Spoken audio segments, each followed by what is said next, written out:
ఈ వీడియోని ఎండ్ వరకు చూడండి. మీకు క్లైమాక్స్ లో ఒక షాక్ అనిపిస్తుంది. Hello friends, welcome back to DSS talkies.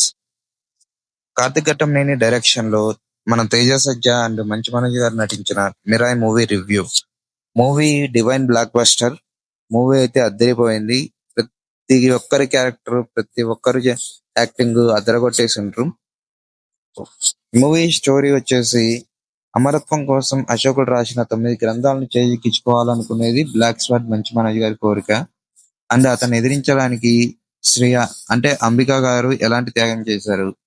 And ఆ బ్లాక్ స్వాన్ ని ఎదిరించడానికి మన సాయి తేజ సజ్జ గారు యోధ మిరాయిని ఎలా చేరుకున్నాడు, అసలు మిరాయ్ అంటే ఏంటి, బ్లాక్ స్వాట్ 9 గ్రంథాలను ఎలా చేజిక్కించుకున్నాడు, బ్లాక్ స్వాట్ తో యోధ యుద్ధం ఎలా చేశాడు అనేది కథ. మూవీ స్టార్ట్ అవడమే ప్రభాస్ అన్న వాయిస్ తో స్టార్ట్ అవుతుంది. అక్కడి నుంచి మూవీ 9 గ్రంథాల చుట్టూ తిరుగుతుంది. ఆ స్టోరీ బిల్డింగ్ కానీ, ప్రతి క్యారెక్టర్ ఇంట్రడక్షన్ కానీ చాలా నీట్ గా పెట్టుకున్నారు. అండ్ సమ్ సీన్స్ ఉన్నాయి ఫస్ట్ హాఫ్ లో, అవి కొంచెం ఇబ్బందిగా ఉంటాయి కానీ పర్లేదు. అండ్ ప్రీ ఇంటర్వెల్ అయితే అదిరిపోయింది. ఆ విఎఫ్ఎక్స్ షాట్స్ అయితే అదిరిపోయినాయి. ఆ గరుడ ఏదైతే ఉందో ఆ పక్షిది ఎపిసోడ్ ఉంటుంది, అదైతే సూపర్. అండ్ సెకండ్ హాఫ్ లో మంచి మంచి సీన్స్ పడ్డాయి. అండ్ యాక్షన్ సీన్స్ కూడా మంచిగా పడ్డాయి. ఆ మిరాయ్ యాక్షన్ ఫైట్ అయితే అద్దరిపోయింది. అండ్ ఏదైతే మనకు సాంగ్ రిలీజ్ అయిందో చైత్రయ, ఆ సాంగ్ ని యూజ్ చేసిన ప్లేస్మెంట్ అండ్ ఆ సాంగ్ సినిమాకి మంచి పాయింట్ ఇచ్చింది. అండ్ మంచు మనోజ్ గారి ఫ్లాష్ బ్యాక్, మంచు మనోజ్ గారి క్యారెక్టరైజేషన్ అండ్ అతని ఉండే పవర్స్ చాలా క్లియర్ గా చూపించారు. ఆ గ్రంథాలని తన వశం చేసుకోవడానికి తను ఎంత దూరమైన వెళ్తాడని చెప్పి ఆ సినిమాలో చాలా క్లియర్ గా చూపించారు. అండ్ మంచు మనోజ్ గారి యాక్టింగ్ అయితే అద్దరిపోయింది. ఈ మూవీతో కంబ్యాక్ అని చెప్పుకోవచ్చు. జగపతి బాబు గారు అండ్ జయం సుబ్రహ్మణ్యం గారు, శ్రేయసరన్ గారు వాళ్ళ క్యారెక్టర్స్ లో ఇన్వాల్వ్ అయ్యి చేశారు. మూవీలో కొన్ని మైనస్ పాయింట్స్ ఉన్నాయి కానీ ఆ పోలీసులు, ఆ సీన్స్ అవి అవసరం లేదనిపించింది మూవీకి.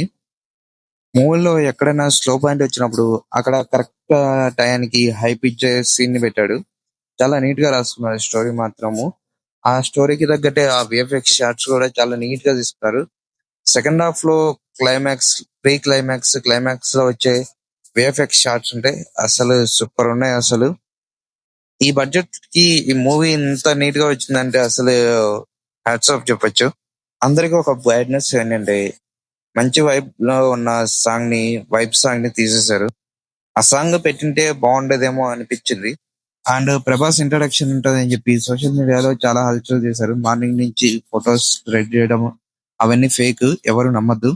అవన్నీ మీరు థాట్ పెట్టుకుని వెళ్తే మూవీలో డిసప్పాయింట్ అయ్యే ఛాన్సెస్ చాలా ఎక్కువ ఉన్నాయి. అండ్ ఓవరాల్ గా పాజిటివ్స్ వచ్చేసి తేజ సజ్జ అండ్ మంచు మనోజ్ గారి acting and story line fantasy with myth, Karthik Ghattamaneni direction, BGM మాత్రం అద్దరగొట్టేసిండ్రు. గౌరీ హరన్ గారు మనకు తెలిసిందే కదా, ఆయన మ్యూజిక్ అయితే అద్దరగొట్టేసిండ్రు. అండ్ హీరోయిన్ రితికా నాయక్ కూడా అద్దరగొట్టేశారు తన క్యారెక్టర్ వరకు. కానీ తనకు చాలా స్కోప్ ఉంది సినిమాలో, కొంచెం ఇంకా ఎక్కువ వాడుకుంటే బాగుండేది అనిపించింది. ఓవరాల్ గా నేను ఇచ్చే రివ్యూ వచ్చేసి 3 పాయింట్స్ అవుట్ ఆఫ్ 5.